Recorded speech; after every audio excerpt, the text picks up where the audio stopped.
Hey guys, welcome back to another episode of Wards TV. I'm here today with Andrew Beck, and he's the coach and Teacher in charge, of MGC Weightlifting Club. That's Melbourne Girls College. So, welcome on board, mate. Thanks for coming on. Yeah, thanks for having me. Long time viewer, first time guest. So, mate, as a winner, people are like, I want to see this video. Chemistry, yeah. Well, I never did good at chemistry. So tell us about the program that we run here and how it all came apart so people get an idea about it. Yeah, definitely. So MGC Weightlifting, we're in our second year. We started last year, and it sort of came about from some of the work that I'd done with the rowers. Yep. And very early on, I kind of thought there was an opportunity to do more formalised strength and conditioning. And so we got the rowers into the gym and just sort of watched how strong some of these kids were. Yeah. And then I started speaking to a few of them and be like, well, do you think this could actually be sort of its own breakout thing? And then we spoke to leadership, we spoke to school council, we had to speak to sort of quite a few different experts because I think there was sort of some concerns that, weightlifting for kids or weightlifting for, adolescents, I think there's been sort of long myths about that it will stunt your growth. There's definitely a lot of myths and fears around younger people starting weightlifting, and I guess so it probably took about 12 months in behind the scenes, and then last year we kind of had our first version of the program, and we're now into our second, and we've got 13 kids. They train 3 days a week in terms 2 and 3 in Olympic lifting, powerlifting, strength and conditioning. Yep. And they compete throughout term 3, and they're pretty good at it. They get strong very quickly. So fast. Even in the first 10 weeks, the first term, and then they have a 2-week break and they come back and they've got to pick it back up. And we get hard on the competitions in the last term. Like, how many comps do they do in the last term? So I've got 2 Ollie comps and 2 powerlifting comps. The bench press comp part of the powerlifting? Yeah, bench press, so four competitions. One of them we hold in-house. Yep. They still lift, every time that they come in. So it's like a similar scenario, so they're prepared for it. And part of the program is that they do compete, right?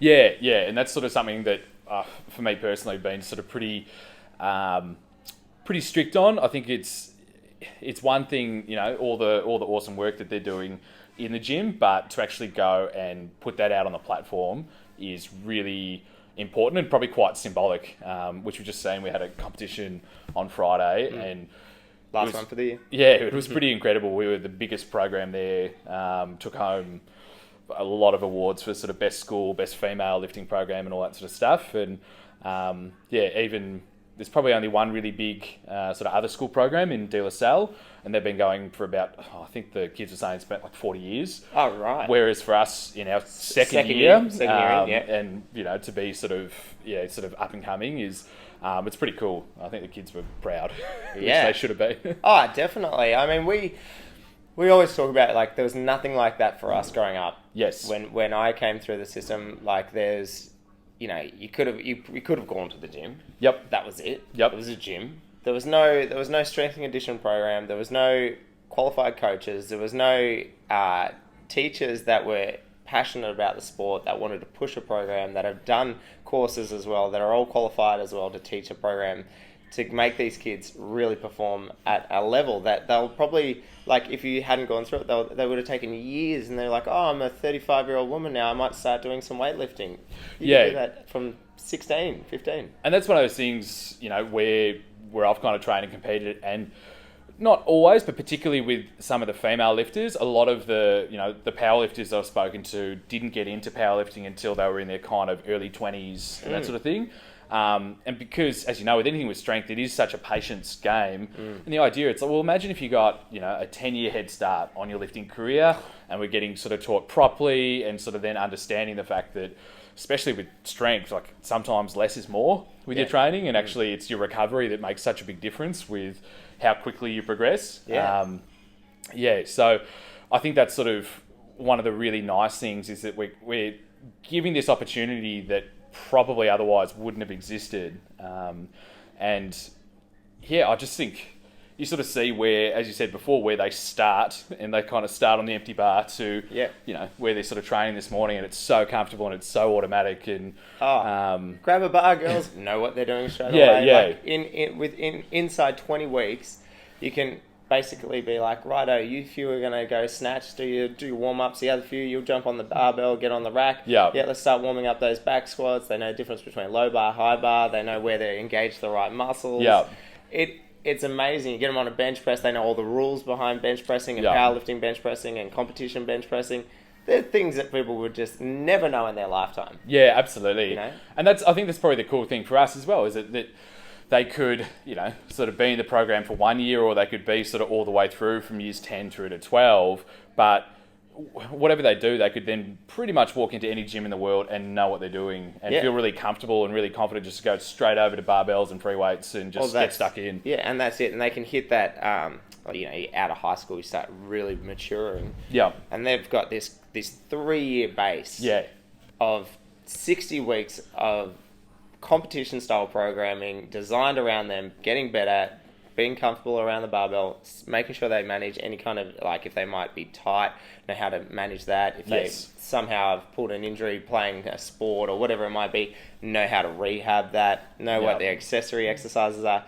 They could turn around and become these amazing lifters. And in saying that, like, we've got some very solid lifts coming out of these girls. For the second yearers, they come in knowing already.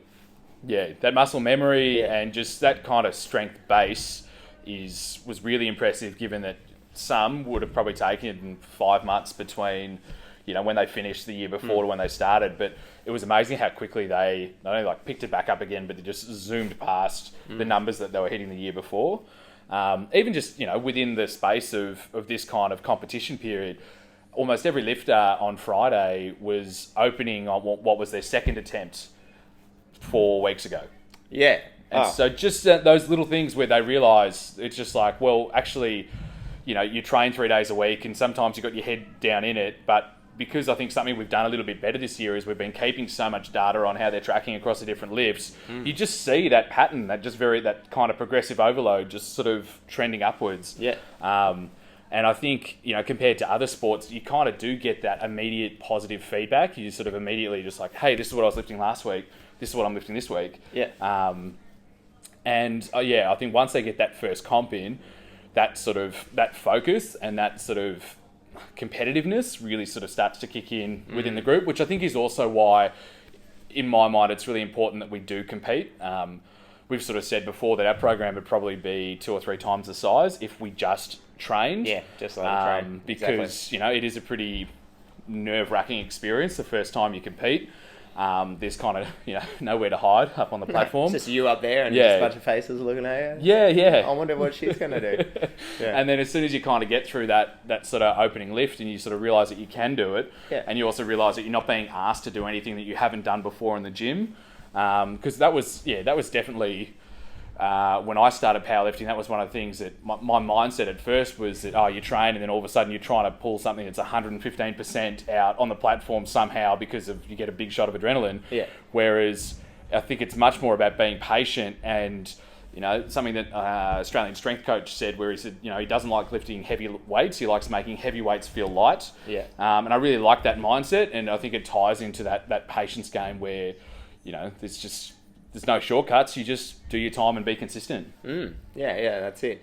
And I guess, like, the going back to that, having them compete, it creates an athlete-like mindset. Yes. And that's huge. Yeah. If you can create, in young age group, an athlete mindset, how that can carry over to them as they become adults is huge. Because the biggest thing we try and get across with our members, our athletes, all that is when you can switch over to athlete mindset, that you make it work, you make it happen. And that's them overcoming that fear, getting out on the platform, clicking into, like, when they're warming up, it's athlete time. Yes. And it's like, remember your form, you know all what you're doing, but now just perform. Yeah. And they switch the brain off and the body takes over, and that's when we kind of see them just very much in their element.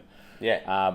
And on that as well, I think if I look at the last 2 years, those who have had the most consistent success are just the ones who show up. 3 days a week. That's all it is. And I think that carryover to what they're doing as far as study, as a teacher, something that comes up when students might be disappointed when they get marks back from an exam or a test or anything. And it's just sort of that idea that it's like, well, you can't be upset when you didn't get the results for the work you didn't do. Yep. That sort of thing. And sometimes I think that does come up in the gym a little bit when you feel frustrated because you want to be further ahead, but if you actually go back and track, well, it's like, well, what's your attendance like? Yeah. Because, in what we're offering here, it's just you show up. Just be consistent, show up, and to an extent, don't let the ego get ahead of your technique. Yeah, definitely. That happens a bit with the male lifters, I've had. So, yeah. But I think a lot of us, you go back and you look at your PB videos that you put up going back a couple of years, and you look back on that and you're like, ooh, that wasn't super pretty. No. But I think it's also important that you do kind of keep those up there, because I think it's easy for people, particularly people who are successful in a sport, to just show the highlights. Oh, yeah. How many times you only see the best part of lifting? Yeah. I mean, like, the longer you've been lifting, all your lifting looks like the best part of lifting. Yeah, because your technique's so good. Yeah. Yeah. Was that, I don't know, is it the Bruce Lee thing where it's, you're not training till you get it right, you're training till you can't get it wrong? That's good. Yeah, you can use that. Yeah, thanks. I mean, it may not have been Bruce Lee. Sorry to the Lee family if that's not. Are they watching? Usually, they do. It'll be one of the 7 videos. Anyway, mate, so what is your main goal with? Where do you see the sport going? Well, for the girls, yeah. Where do you see them? Where do you see it happening? Like, where's their future? I think it would be great if we did get to the stage where we could run the the program all year round. Yeah. And then you probably have almost like a junior, intermediate, senior. You'd sort of. Like divisions or groups. Yeah, based on experience. What level you're at. And based on how they're moving, and then you probably would have different groups probably going into different comps compared to sort of where they're at. I think if we, at the moment, very few athletes would do as many comps in such a short space of time. Yeah. However, we want to make sure that they get that maximum experience. Whereas if you kind of sequenced it, and sort of periodized it out a little bit more. Could have one a term. Yeah, and I think, and it would just be based on, because you'd have some students who would be coming back from injury, some, so I think you'd be able to make it a little bit more specified. Yeah. If powerlifting program, weightlifting program. Yes, if we kind of ran it throughout the whole year, so that would be ideal. Because you do get a little bit of that frustration. I mean, we get the frustration even when the kids have the 2 weeks off in the middle, and they come back and they're like, "What? I was doing this so well, the last week of term, and now it all feels a bit backwards." And then obviously when you start again after 6 months off, we got a few hard sessions to get through, and then then we'll be back. Yes, absolutely. So I think that would be nice to see. And then probably within that, just sort of seeing the numbers continue to grow. We're a little bit up from last year. But hopefully that will come through once people realise that the program's sort of established and that the program's, they kind of hear from their friends. Which is the best, testimony. That's what I'd like to see. Yeah.